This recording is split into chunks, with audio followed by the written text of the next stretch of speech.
To jama'a assalamu alaikum. Amincin Allah ya tabbata a gare ku ma'abota kallon mu a kowane lokaci.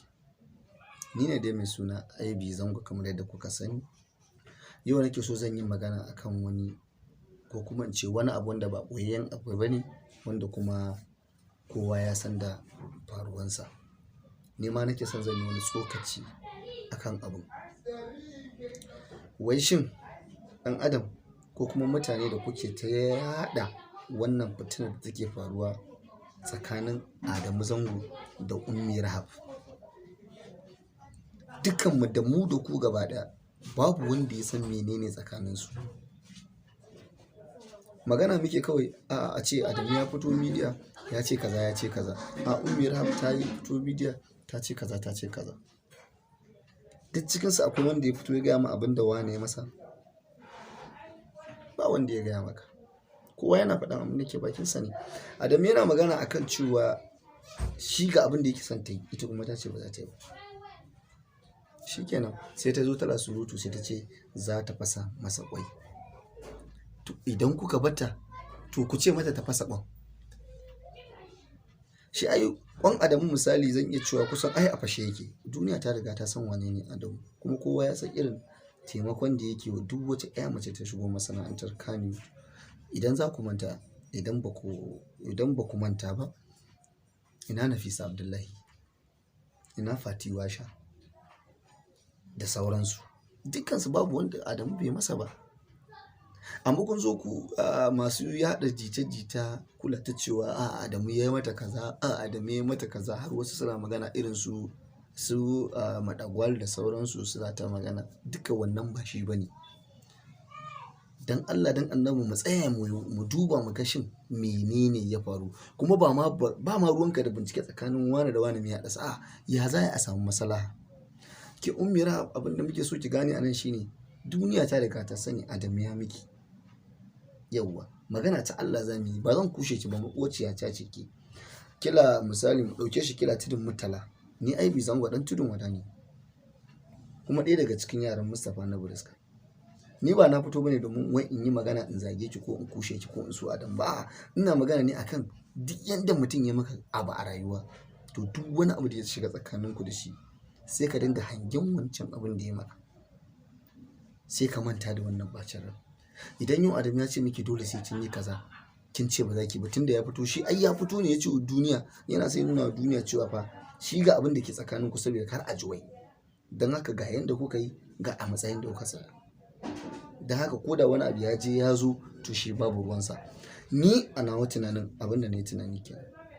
Ke kuma ba ki fahimci haka bane ko kuma wasu suna tunzura ki. Wa'anda suke tunzura ki, na rantse da Allah, na rantse da sarkin da ke busan numfashi, suna zuga ki ne domin su amfana da wani abu. Da haka Ummi Rahab ki zubar da makamanki na rigiman nan. Tunda kin tafi can to ki haƙura ki zaman ki a inda kike, ki bar Adamu a inda yake. Ba wanda ya isa yi wani sai Allah. Ina so ki gane babu wanda ya isa yi wani sai Allah. Idan yau Adamu ya daina yinki, idan Allah ya riga ya zaki, ya kaddara zaki, wallahi zaki. Yauwa ba dole sai Adamu ya miki ba. Shi da Adamu ya ce kin bar hannunsa. Saboda ga abin da ya kamata ya miki ki masa ki yi, kin ce ba za ki ba. Shi kuma yana ganin haka a matsayinsa na uba a gare ki wanda aka ɗauki amanar ki aka bashi akan sa yi magana. Yana son ya kare martabar shi da darajarsa da kimarsa a gun al'umma, a gun duniya gaba ɗaya sakamakon an san an bashi amanaki tun kila ƙarama. To tunda yanzu kin girma dama dole ne idan mutum ya girma kamar ni ne yanzu a hore ne misali ina yaron na Buriska yanzu haka. Misali sai na ga kamar ni ma na kawo. Tunda yanzu misali ina producing ɗin fim. Zan yi producing, na san menene fim. To sai in ga kai haba ni yanzu ai na Buriska bai sai ce in yi kaza ne ba. Ina fatan in kin fahimci abin da nake nufi. Sai in ga ai ni ma yanzu na kai. To ai jarumi ne shi, ni ma jarumi ne. Kin gane? Amma shi duk inda mai gida yake to mai gida ne.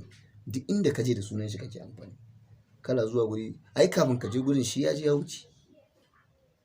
Yanzu kafin je Kaduna na Buriska ya daɗe da wuce Kaduna. Kafin je Abuja ai ya je Abuja ya wuce. Kafin yau in san wani gwamna shi ya san shi. kuma sanadiyarsa muka san wasu suka san mu, inda mun je guri za a ce a ga yaron wane nan ya zo. To abin da nake so ki gane kenan, Adamu mai gida ne a gare ki kuma duniya ta riga ta sani. To maganar ki dinga posting a Instagram ɗinki da waye kila cewa zaki tona mai asiri, zaki kaza, tona asiri zaki tona masa. Ina da yaƙinin cewa wallahi duk yanda Adamu ya kai da misali da bin mata, wallahi duk yanda ya kai da sha'awar mace, ina da yaƙinin cewa Adamu ba zai nemi wani abu a gurin ki ba. Duk da dai ɗan adam ne, ajizi ne. Sheɗan yakan iya masa ganga, ya kaɗa masa, kuma gangan sheɗan zaƙi ne da ita.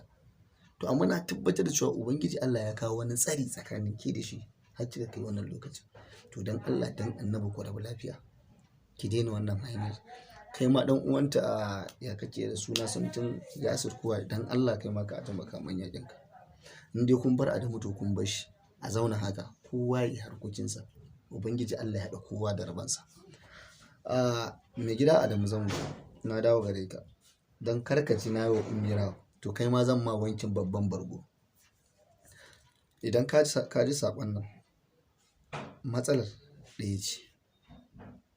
Ba wai yanzu na juya ma baya ba, ko ka ce na yi maganar sarki Alunu, a'a. Wani lokacin ta inda Alunu yake birki ni shine da wahala wani ya zage shi ko ya gaya masa magana kaga ya dawo da martani. Zai basar kamar bai san an yi wallahi. Dan Allah dan Annabi Adamu, duk wanda ya saki ko amine ne ya faɗi magana ya ɓata ka, dan girman Allah ka ja bakinka ka yi shiru.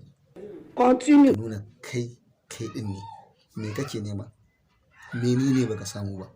Duk wani abu da kake nema a rayuwar duniya Allah ya baka shi. Continue. To me amfani da zaka zauna wani dan yi magana ka dinga dawo masa da amsa? Ai ka girma haka. Ai shi babba ne. A matsayinka na yariman ka zauna a kai barkaci. Na san ka sani to tuna maka zan. Duk duniya in dai waje ne da ake kallon fim na yaren Hausa, in dai da Hausa ake fim ake kallonsa, duk duniya ne Aibi Zango na ce in dai za a zaɓi jarumai na kalmar Hausa, wallahi in baka zo na ɗaya ba za ka zo na biyu. Idan baka zo na ɗaya ba to Alunu ne zai zo na ɗayan misali. Ko to babu wanda ya isa a sashi annabi sai kai. To idan kuma Alunu bai zo na ɗaya ba to wallahi kai za ka zo na ɗayan shi ya koma na biyu. Babu wani jarumi da bai san ka ba, babu wanda zai ce ba haka ba. Da haka idan wani bai yarda ba sai ka yi gogulin a wayarka, sai ka duba za ka san wane ne Adam Mai Zango. Da haka Adam Mai Zango dan Allah dan Annabi ka daina rigiman nan, ka daina. Ni Aibi Zango ne, ni ma nake neman alfarma ka daina. Aibi Zango mai na buraska shi ne yake magana, shi ma ya ce ni ma na ce ka daina. Da na so in yi shiru, to sakamakon na ga mai gida na buraska bai magana ba sai yasa ni. Tunda na ga bai ce komai ba to ni ma na ce yanzu. Kuma ban shawarce shi ba kafin faɗin maganan nan. Kawai ni ma yi ne saboda na ga bai ba. Kuma na san yana sana, kawai jawo bakinsa ya yi shiru saboda ya san kai ma da kake rigima ai ka fi ƙarfin haka. Ka fi ƙarfin ka tsaya kala mai da martani. Gwara ka bamu wani lokacin ma mu mai da martani. Hassada mu kanmu da muka taso da muke dan motsin duniya ta dan fara ganin fuskar mu. Mu kanmu alai mana hassada a yanzu haka. Balantana kai. Da haka nake da wannan nake cewa ina kira da Ummi Rahab da Adamu Zango, dan Allah dan Annabi ku daina rigiman nan. Ku daina rigiman nan. Ni ne dai naku Aibi Zango mai na buraska, wanda kuma ake ce masa mai gwanja. Na gode.